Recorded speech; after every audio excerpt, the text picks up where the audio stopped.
T'as vu ce qui se passe avec Rima Hassan? Rima Hassan, c'est une députée européenne de la France insoumise. Elle est d'origine palestinienne et ça fait plusieurs années qu'elle a fait de Gaza son sujet principal.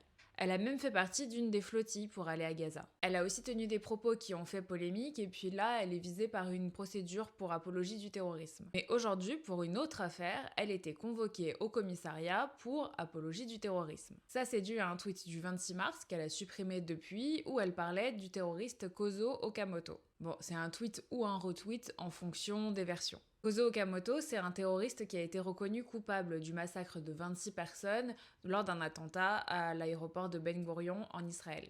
Ça, c'était le 30 mai 1972, et avec deux autres personnes, il a pris des armes automatiques pour tirer sur des passagers dans l'aéroport. Mais du coup, Rima Hassan, elle a été convoquée au commissariat où elle s'est rendue ce jeudi 2 avril et elle a été placée en garde à vue, et ça, il n'y avait pas trop de surprise. Par contre, ce qui est plus surprenant, c'est qu'on aurait retrouvé de la drogue dans son sac.